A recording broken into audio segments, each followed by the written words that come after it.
Hello everybody, it's the LEGO Link here. Welcome back to another video on the channel. In today's LEGO review, we're taking a look at set 75383, Darth Maul's Sith Infiltrator from LEGO Star Wars. This set is 640 pieces and 4 minifigures and released in 2024. Since it released in 2024, it came with the 25 years of LEGO Star Wars anniversary sub-theme, which you can tell from the silverish blue outline and the logo in the corner, and it also comes with an exclusive sort of anniversary figure with Saw Gerrera. And then the main box showing the Sith Infiltrator is some really nice box art with the suns in the background and the dunes of Tatooine, and it retails for $70, which is sort of expensive, but I mean the piece count is pretty close, so we'll talk more about the price near the end after we've looked through it all. So the set is based off the Phantom Menace, and it also kind of celebrates 25 years of Episode 1, as it was celebrating its anniversary as well in this year. And on the back we can see some of the play features and stuff that we'll be looking at. So let's open this box up. So we get 7 bags in this set, and then we also have our instruction manual. Pretty basic, weird render image for the cover, and then pretty standard modern instruction manual. And then on the back, you don't really get any advertising for other stuff, so yeah, nothing much interesting here. The first figure we're taking a look at is Anakin Skywalker and his younger version. It's a pretty basic figure, which has a great torso print showing his sandy roads and belts with the pockets and stuff. He also has the same piece for the hair as Harry Potter, but in a darker tan color. And then he has a face with a childlike smile and then the freckles on the side. And on the other side he has a more shocked face when he first sees Darth Maul, which I think is a pretty funny face, but also works well with the scene in the set. Next we get Qui-Gon Jinn, and this is an excellent Qui-Gon figure. Now, there has been a variant of this going around for the past couple of months because of a special face print, I believe, which is reddish brown. Unfortunately, this is not the variant version. This is the most common version of the figure with the dark brown face print for the beard. But it's fun to know that there's a variant of this running around with a unique style. Anyways, it of course includes a green lightsaber and that iconic Qui-Gon hairpiece style, which has been used since 1999. And of course we were talking about the face. It has that beard going all the way around and the mustache as well.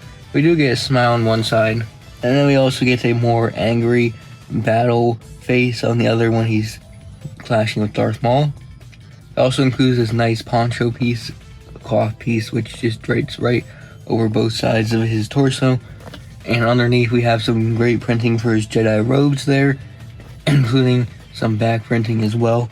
And he also has dark brown legs with a bit of robes going onto it.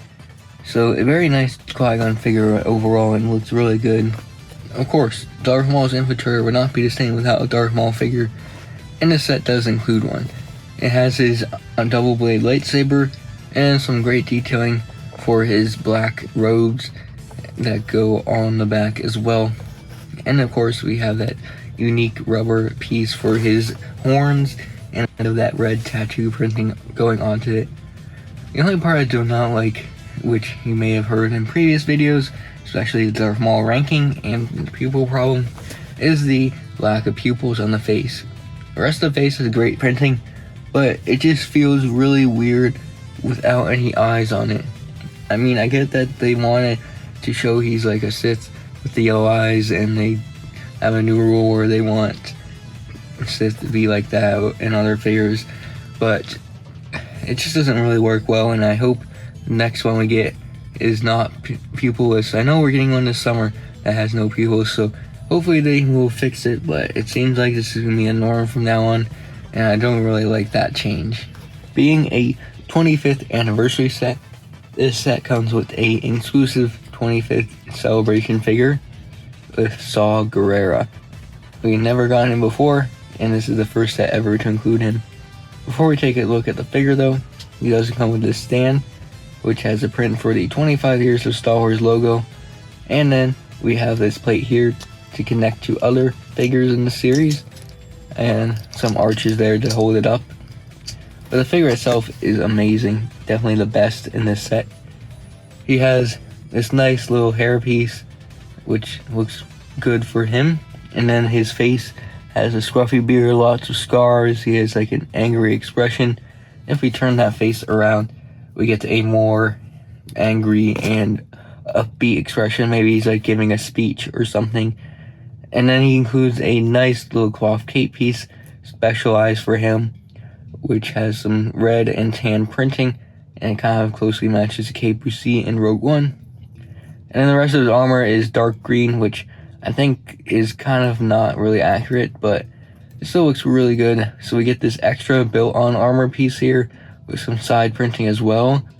And then we have a whole bunch of printing on the torso and legs for all his wires and mechanics, oxygen mask and all that.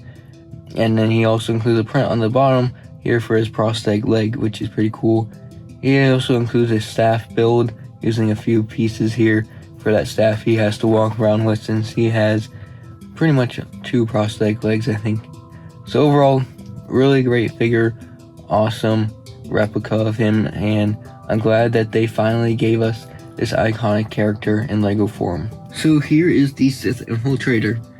It is a really great build. It looks really clean, captures the shape of the ship well, lots of smooth parts and edges and stuff. There's just a few areas that look a bit weird that I'll talk about. And yeah, this is like our 6th or 5th version of the Infiltrator. We gotten plenty of these over the years. And this is kind of a smaller one. Of course, there's been a lot of downsizing of sets recently, but I don't think this one looks too terrible with its smaller size.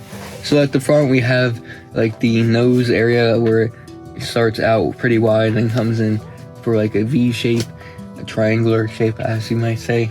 And it has a nice contrast between the dark gray layer at the bottom and then the light gray layer that protrudes out at the top. So you have a lot of good smooth pieces and curvature captured with these slope bricks and all that. And then we also have a play feature here with these iron bars, or I don't know what they're really called.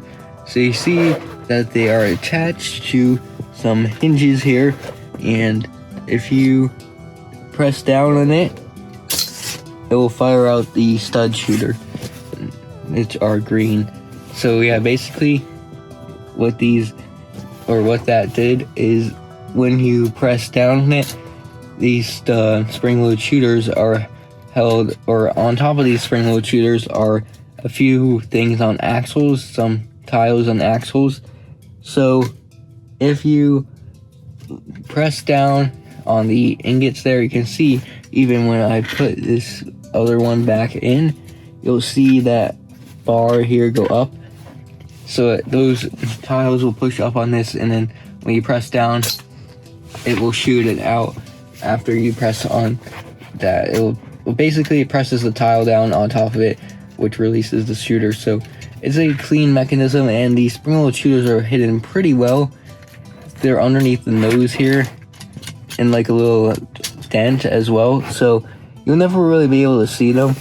So that's pretty good. And up top we have an area which I don't think looks the best, which is this little hatch here. Now it looks way too raised for me. I feel like it should have been flattened a lot more.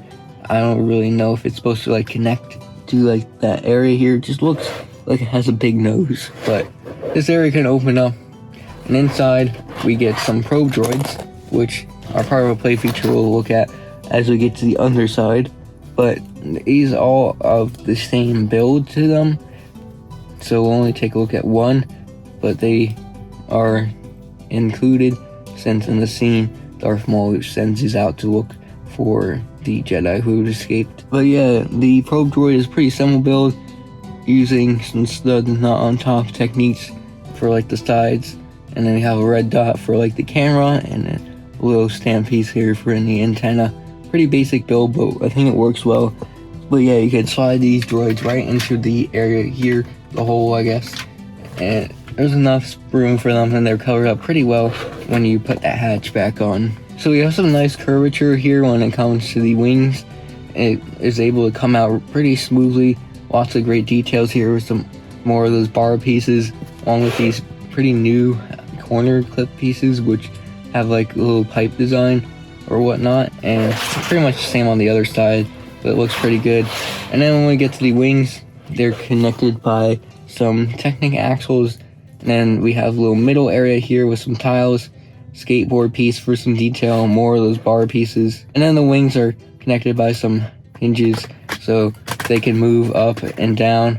So when you're flying, you can put them out, and then when it's landed, you can close them up, and they don't go all the way down due to the piece here, this 2x4, and also the slope pieces here. So it provides a nice stopping point for these, so you don't have to make sure to carefully line them up. They just go into place. And yeah, there also is like this little piece here at the bottom.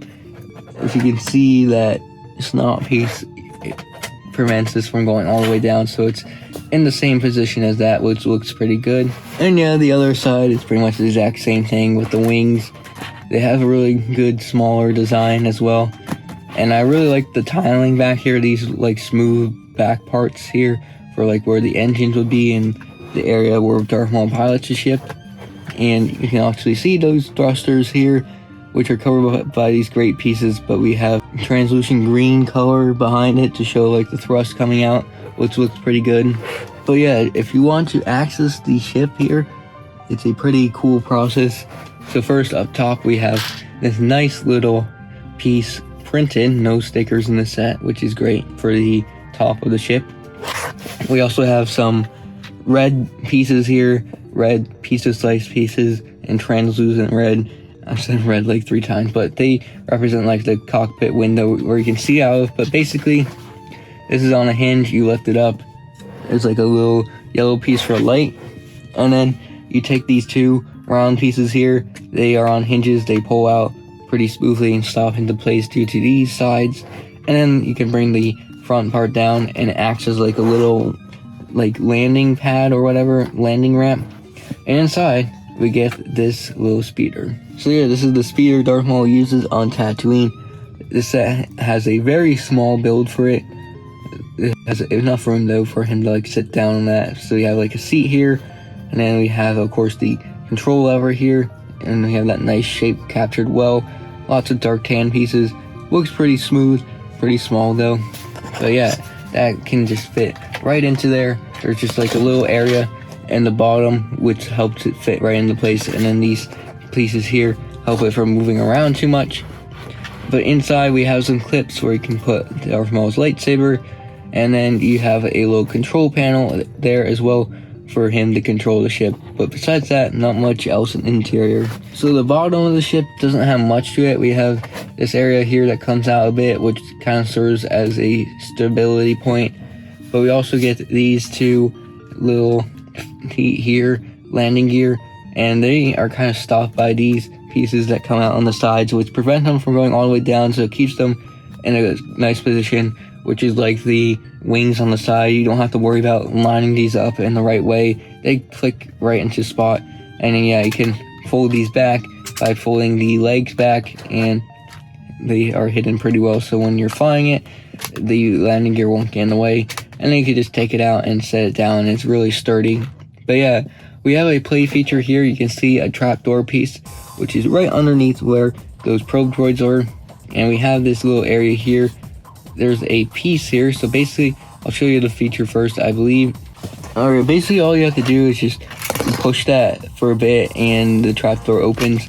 So basically this piece here is a tile that slides, and it kind of just holds the thing into place there, so it won't open when you do that. But then when you push it back, it lets it open. Yeah, it will let it open and then release the probe droids in a pretty cool way. So that's a really nice feature there. So this Civil Infiltrator is a great model. It includes all the things you want, including the speeders, probe droids, and Darth Maul, Anakin, and Qui-Gon. Most of the figures are great, but that Darth Maul just doesn't really work well without pupils. The ship model is great itself, I just think they could have fixed up the front a bit so it doesn't have that weird notch in the middle for where you have to put the probe joints into. Besides that, the rest of the ship is an excellent model. Plus, we also get a cool, really detailed 25th anniversary figure of Saw Gerrera. It's just a great one. It's not that overpriced as well. It's 600 pieces, $70. So maybe a bit overpriced to some people, but I think it's kind of worth it for $70. But it does feel more like a $65 or $60 set from its scale. But if you guys enjoyed this review, make sure to like, subscribe, and comment your thoughts and ratings of this set. I'd probably give this an 8 out of 10. So yeah, I'll see you guys in another video. Bye bye.